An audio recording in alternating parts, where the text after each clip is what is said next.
नमः शिवाय। श्री महालक्ष्मी नमः। नमो भगवते वासुदेवाय। जय मां सरस्वती। जय श्री कृष्ण। राधे राधे। आप सभी को चैती छठ की हार्दिक शुभकामनाएं। महापर्व चैती छठ इस साल 22 मार्च को शुरू हो रही है। 4 दिनों तक चलने वाला यह पवित्र पर्व की शुरुआत नहाए खाए से होती है। छठ पर्व को सनातन परंपरा में अत्यंत ही पवित्र और महत्वपूर्ण पर्व बताया जाता है। यह पर्व भगवान सूर्यदेव और छठी मैया को समर्पित है। इस दौरान व्रती कठोर नियमों का पालन करते हुए 36 घंटे का व्रत रखती हैं, जिससे उनके घर में सुख शांति समृद्धि बनी रहे। छठ महापर्व की मुख्यतः 4 दिनों की पूजा होती है। नहाए खाए से शुरू होती है और पारण के साथ समाप्त होती है। हिंदू पंचांग के अनुसार साल 2026 में 22 मार्च 2026 दिन रविवार को नहाए खाए किया जाएगा। 23 मार्च दिन सोमवार को खरना किया जाएगा और 24 मार्च 2026 दिन मंगलवार को डूबते सूर्य को अर्घ दिया जाएगा, यानी कि संध्या अर्घ होगी। और 25 मार्च दिन बुधवार को उषा अर्घ, यानी कि उगते हुए सूर्य को अर्घ देकर व्रत का पारण किया जाएगा और सब में प्रसाद वितरण करके व्रत संपन्न किया जाएगा। चैत्र छठ पूजा क्यों मनाई जाती है, जानिए छठी मैया की अद्भुत कथा। सूर्य की पहली किरण जब धरती को छूती है तो एक नई उम्मीद जन्म लेती है, एक नया विश्वास जागता है और एक अटूट श्रद्धा का दीप जलता है। यह कथा है उस अद्भुत आस्था की जो सदियों से भारत की धरती पर छठी मैया के रूप में पूजी जाती है। यह कहानी है उस महापर्व की जिसमें सूर्यदेव और छठी मैया की आराधना से मनुष्य अपने जीवन में सुख समृद्धि और संतान का आशीर्वाद पाता है। जब ब्रह्मा जी ने इस सृष्टि की रचना की तो उन्होंने मनुष्यों को जीवन तो दे दिया, लेकिन जीवन को स्वस्थ और दीर्घायु बनाने के लिए एक विशेष शक्ति की आवश्यकता थी। सूर्यदेव जो संपूर्ण जगत को प्रकाश और ऊर्जा प्रदान करते हैं, उनकी एक बहन थी छठी मैया, जिन्हें षष्ठी देवी भी कहा जाता है। छठी मैया का जन्म ब्रह्मा जी के मानस से हुआ था। वे प्रकृति और प्राण शक्ति की देवी है। उनका स्वरूप अत्यंत कोमल और मातृत्व से भरा हुआ है। वे बच्चों की रक्षा करती हैं, माताओं को संतान सुख प्रदान करती हैं और परिवार में सुख शांति बनाए रखती है। ब्रह्मा जी ने छठी मैया को एक विशेष जिम्मेदारी सौंपी, नवजात शिशुओं की रक्षा करना और उन्हें दीर्घायु प्रदान करना। यही कारण है कि जब कोई बच्चा जन्म लेता है तो छठे दिन छठी मैया की पूजा की जाती है, क्योंकि माना जाता है कि इसी दिन वे नवजात शिशु के भाग्य की रेखा लिखती हैं। छठी मैया का एक और रूप है सूर्य की बहन के रूप में। सूर्य देव और छठी मैया का संबंध अटूट है। सूर्य जहां जीवन देते हैं वहीं छठी मैया उस जीवन की रक्षा करती है। यही कारण है कि छठ पूजा में सूर्यदेव और छठी मैया दोनों की आराधना एक साथ की जाती है। बहुत समय पहले की बात है, अंग देश में राजा प्रियव्रत का शासन था। वे एक न्यायप्रिय, धर्मप्रयाण और प्रजापालक राजा थे। उनकी रानी मालिनी सौंदर्य और गुणों की खान थी। राजा रानी के जीवन में सब कुछ था, धन वैभव, प्रजा का प्यार, विशाल राजमहल, लेकिन उनके जीवन में एक गहरा अंधेरा था, एक ऐसा दुख जो सारे सुखों को निगल जाता था। उनके कोई संतान नहीं थी। वर्षों बीत गए। राजा और रानी ने अनेक यज्ञ करवाए, हवन करवाए, दान पुण्य किए, तीर्थों की यात्रा की, लेकिन उनकी गोद सोने की सोनी रही। हर अमावस्या की रात रानी मालिनी अपने कक्ष में अकेली बैठकर रोती थी। उनके आंसू महल के संगमरमर के फर्श को भिगो देते, लेकिन उनके दुख की कोई सुनवाई नहीं होती। राजा प्रियव्रत भी अत्यंत दुखी रहते। दरबार में बैठकर राजकाज संभालते, लेकिन उनका मन कहीं और भटकता रहता। जब वे अपने मंत्रियों को अपने पुत्रों के साथ देखते तो उनका हृदय करुणा से भर जाता। वे सोचते, इतना बड़ा राजपाट किसे सौंपे, कौन उनके बाद इस प्रजा का पालन करेगा। एक दिन महर्षि कश्यप राजा प्रियव्रत के दरबार में पधारे। राजा ने उनका भव्य स्वागत किया, उन्हें उचित आसन दिया और उनके चरणों में गिरकर अपना दुख कर सुनाया। हे महर्षि, राजा की आवाज में गहरा दर्द था। मेरे पास सब कुछ है, फिर भी मैं दरिद्र हूं। मेरे पास संतान का सुख नहीं है। मेरी रानी रात दिन रोती रहती है। कृपया कोई उपाय बताइए जिससे हमें संतान का सुख मिल सके। महर्षि कश्यप ने अपनी दिव्य दृष्टि से राजा और रानी को देखा। उन्हें पता चल गया कि यह दंपत्ति पूर्व जन्म के किसी कर्म के कारण संतानहीन है, लेकिन उनकी श्रद्धा और भक्ति देखकर महर्षि का हृदय पिघल गया। राजन महर्षि ने गंभीर स्वर में कहा, मैं एक पुत्रेष्टि यज्ञ करवाऊंगा। इस यज्ञ की पूर्णाहुति के बाद रानी मालिनी को यज्ञ की खीर का प्रसाद ग्रहण करना होगा, इसके बाद उन्हें अवश्य संतान की प्राप्ति होगी। राजा प्रियव्रत की आंखों में आशा की एक किरण जगी। उन्होंने तुरंत महर्षि कश्यप से यज्ञ की तैयारी करवाई। पूरे राज्य में यज्ञ की घोषणा हुई। प्रजा में खुशी की लहर दौड़ गई। सभी ने मिलकर भव्य यज्ञशाला का निर्माण किया। यज्ञ का दिन आया, अग्नि प्रज्वलित की गई। वेद मंत्रों की ध्वनि से आकाश गूंज उठा। महर्षि कश्यप ने पूरी विधि विधान से यज्ञ संपन्न करवाया। अंत में यज्ञ की खीर तैयार हुई, जिसे रानी मालिनी ने अत्यंत श्रद्धा से ग्रहण किया।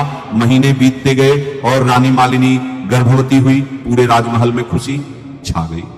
राजा प्रियव्रत ने दान पुण्य किया, ब्राह्मणों को भोजन करवाया। प्रजा में भी उत्सव का माहौल था। 9 महीने की प्रतीक्षा के बाद वह दिन आया जब रानी ने एक पुत्र को जन्म दिया। लेकिन यह क्या, महल में खुशी की जगह सन्नाटा छा गया। नवजात शिशु का शरीर निष्प्राण था, वो मृत पैदा हुआ था। रानी मालिनी की चीख पूरे महल में गूंज उठी। वो रोते रोते बेहोश हो गई। राजा प्रियव्रत का सारा संसार एक पल में अंधकारमय हो गया। जिस महल में कुछ पल पहले खुशी की तैयारी हो रही थी, वहां अब मातम छा गया था।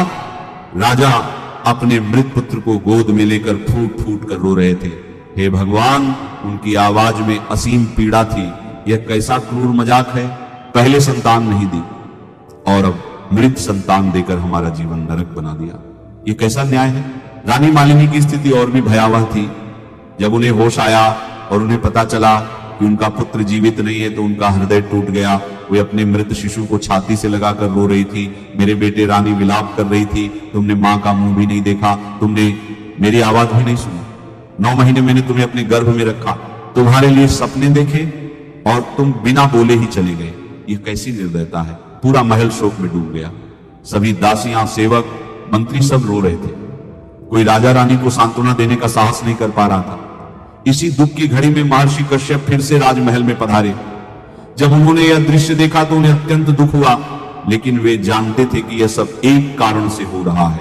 महर्षि ने राजा को बुलाया और कहा, राजन, शोक मत करो, अभी भी एक उपाय है, लेकिन इसके लिए तुम्हें और रानी को अटूट श्रद्धा और विश्वास के साथ एक व्रत करना होगा।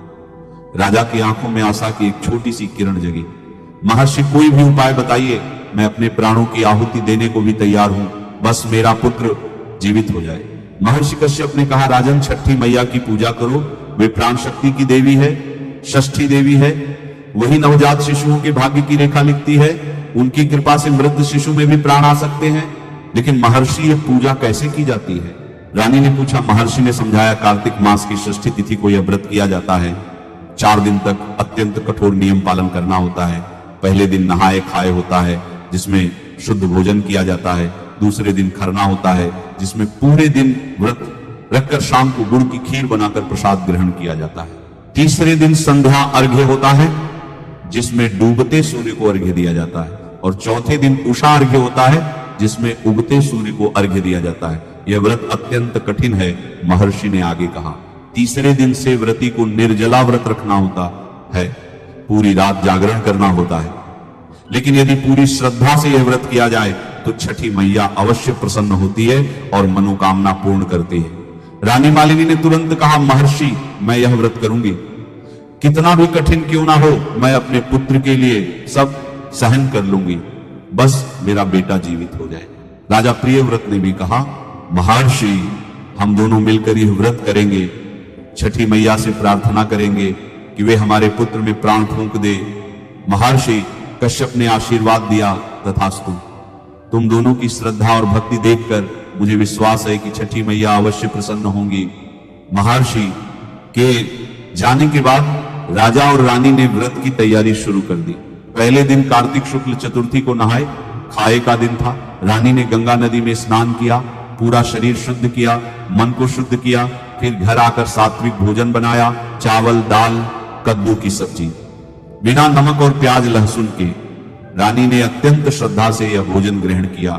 उनका मन पूरी तरह से छठी मैया की आराधना में लीन था। राजा ने भी उनका साथ दिया। दूसरे दिन पंचमी को खरना का दिन था। इस दिन रानी ने पूरे दिन निर्जला व्रत रखा, ना एक बूंद पानी पिया, ना कुछ खाया। सूरज ढलने के बाद शाम को उन्होंने गुड़ की खीर बनाई, गेहूं के आटे के छोटे छोटे पकोड़े बनाए, केले का प्रसाद रखा, पूरे घर को साफ सुथरा किया गया, दीपक जलाए गए रानी ने पूरी विधि से छठी मैया को प्रसाद अर्पित किया, फिर उस प्रसाद को ग्रहण किया। इस प्रसाद में नमक बिल्कुल नहीं था, लेकिन रानी के लिए यह अमृत के समान था। इसके बाद असली परीक्षा शुरू हुई। तीसरे दिन षष्ठी तिथि को रानी को फिर से निर्जला व्रत रखना था और यह व्रत पूरी रात और अगली सुबह तक चलना था। लगभग 36 घंटे तक बिना पानी के रानी मालिनी ने अपने मृत पुत्र को एक कक्ष में सुरक्षित रखवाया था। उन्होंने प्रण किया कि जब तक छठी मैया उनके पुत्र में प्राण नहीं फूंक देती, वे अन्न जल ग्रहण नहीं करेंगे। तीसरे दिन सुबह से ही व्रत की तैयारी शुरू होगी। बांस की टोकरी में फल रखे गए, नारियल, केला, सिंघाड़े, अदरक, ठेकुआ बनाया गया गेहूं के आटे, गुड़ और घी से। यह प्रसाद बनाते समय अत्यंत पवित्रता का ध्यान रखा गया। शाम होने को थी। रानी मालिनी घाट की ओर चल पड़ी। उनके साथ राजा, दासियां, सेवक सभी थे। नदी के किनारे पहुंचकर रानी ने जल में खड़े होकर डूबते सूर्य को अर्घ्य देना शुरू किया। हे सूर्यदेव, रानी ने हाथ जोड़े, आप संपूर्ण जगत को प्रकाश देते हैं, जीवन देते हैं। आपकी बहन छठी मैया प्राण शक्ति की देवी हैं। कृपया उनसे मेरी प्रार्थना कर दीजिए कि वे मेरे पुत्र में प्राण फूंकें। रानी की आंखों से अश्रुधारा बह रही थी। उनकी आवाज में गहरी पीड़ा थी, लेकिन साथ ही अटूट विश्वास भी था। वे बार बार सूर्य को अर्घ्य दे रही थी और छठी मैया से प्रार्थना कर रही थी।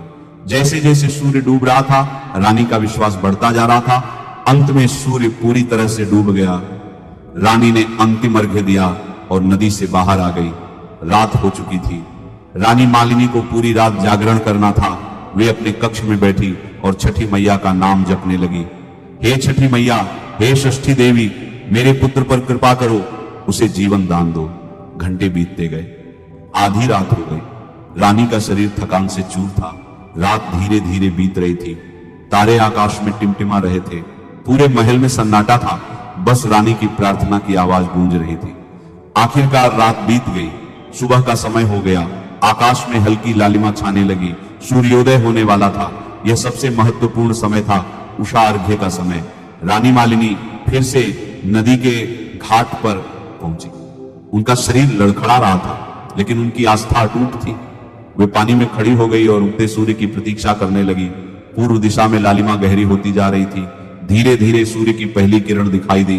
रानी ने अपने हाथों में जल लिया और प्रार्थना करने लगी। हे सूर्यदेव, हे छठी मैया। रानी की आवाज में अब केवल विश्वास था, कोई संदेह नहीं। मैंने पूरी श्रद्धा से आपकी आराधना की है।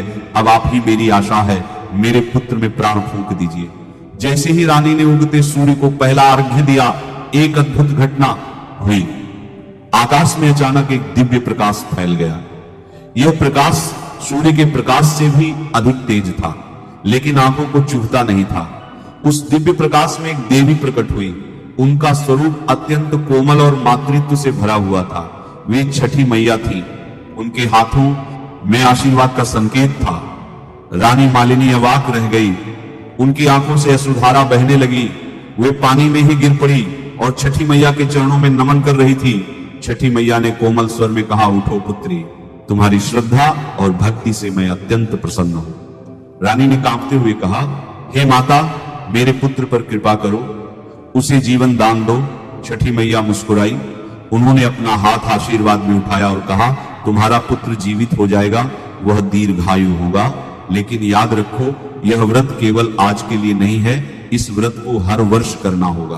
और जो भी स्त्री या पुरुष सच्चे मन से इस व्रत को करेगा, उसकी सभी मनोकामनाएं पूर्ण होंगी। संतानहीन को संतान मिलेगी, रोगी स्वस्थ होगा, दुखी सुखी होगा। यह कहकर छठी मैया अंतर्ध्यान हो गई, लेकिन उनका आशीर्वाद वहां बना रहा। सूर्य की किरणें और भी तेज हो गई, मानो पूरी प्रकृति इस दिव्य घटना की साक्षी बन रही हो। रानी ने शीघ्रता से अर्घ्य पूरा किया और महल की ओर दौड़ पड़ी। राजा भी उनके साथ थे। दोनों के हृदय में आशा और उत्सुकता थी। जैसे ही वे उस कक्ष में पहुंचे जहां उनका मृत पुत्र रखा था, एक आश्चर्यजनक दृश्य सामने था।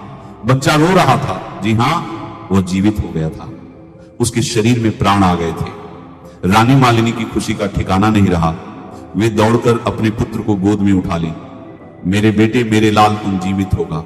छठी मैया ने तुम्हें जीवन दान दे दिया। रानी अपने पुत्र को छाती से लगाकर रो रही थी, लेकिन ये आंसू दुख के नहीं, खुशी के थे। राजा प्रियव्रत भी भावुक हो गए। उन्होंने अपने पुत्र को गोद में लिया और छठी मैया को धन्यवाद दिया। पूरे महल में खुशी की लहर दौड़ गई। रानी मालिनी ने तुरंत प्रसाद वितरित करवाया, गरीबों को दान दिया, ब्राह्मणों को भोजन करवाया और सबसे महत्वपूर्ण उन्होंने प्रण किया कि वे जीवन भर हर वर्ष छठ व्रत करेंगी। उस दिन के बाद राजा प्रियव्रत और रानी मालिनी का जीवन बदल गया। उनका पुत्र, जिसका नाम उन्होंने प्राणवीर रखा, स्वस्थ और बलशाली बड़ा हुआ। वह एक महान योद्धा और न्यायप्रिय राजा बना। कार्तिक मास की शुक्ल पक्ष की षष्ठी को मनाया जाने वाला यह पर्व केवल एक उत्सव नहीं है, बल्कि यह एक साधना, एक तपस्या, एक आत्मशुद्धि की प्रक्रिया। जब पूरा परिवार एक साथ मिलकर एक ही भाव से, एक ही उद्देश्य से इस व्रत को रखता है, तो वहां केवल धार्मिक अनुष्ठान नहीं होता, बल्कि होता है प्रेम का संगम, भक्ति का महासंग्राम और आस्था का महोत्सव। यह पर्व बिहार, झारखंड और पूर्वी उत्तर प्रदेश की धरती पर विशेष रूप से मनाया जाता है, लेकिन आज इसकी महिमा पूरे विश्व में फैल चुकी है। जहां भी भारतीय हैं, जहां भी भोजपुरी संस्कृति है, वहां छठ पूजा की धूम मचती है। और क्यों ना हो, यह पर्व तो है प्रकृति के प्रति हमारी कृतज्ञता का प्रतीक, सूर्य देव के प्रति हमारी श्रद्धा का प्रमाण। छठ पूजा 4 दिनों तक चलने वाला यह महापर्व केवल एक रस्म नहीं है, यह है जीवन जीने का एक तरीका। यह है प्रकृति से जुड़ने का एक माध्यम। यह है अपने भीतर की शक्ति को पहचानने का एक अवसर। पहले दिन होता है नहाए खाए, जब व्रती पवित्र जल से स्नान कर सात्विक भोजन ग्रहण करते हैं। दूसरे दिन होता है खरना, जब पूरे दिन के उपवास के बाद शाम को गुड़ की खीर और रोटी का प्रसाद ग्रहण किया जाता है। तीसरे दिन होता है संध्या अर्घ्य, जब डूबते सूर्य को नदी या तालाब में खड़े होकर अर्घ्य दिया जाता है। और चौथे दिन होता है उषा अर्घ्य, जब उगते सूर्य को अर्घ्य देकर यह व्रत पूर्ण होता है। इस पावन पर्व की, इस पवित्र व्रत की और छठी मैया की महिमा का यही संदेश है। श्रद्धा रखो, विश्वास रखो और देखो कैसे आपका जीवन खुशियों से भर जाता है। नमन है उस सूर्य को जो हर रोज उगता है, नमन है उस छठी मैया को जो हर मां के रूप में हमारी रक्षा करती है। नमन है उन सभी भक्तों को जिन्होंने इस परंपरा को जीवित रखा, और नमन है आप सभी को जिन्होंने इतने धैर्य और श्रद्धा से इस कथा को सुना। चैत्र छठ पूजा की जय हो, छठी मैया की जय हो, सूर्य देव की जय हो। नमः शिवाय। श्री महालक्ष्मी नमः। नमो भगवते वासुदेवाय। जय मां सरस्वती। जय श्री कृष्ण। राधे राधे।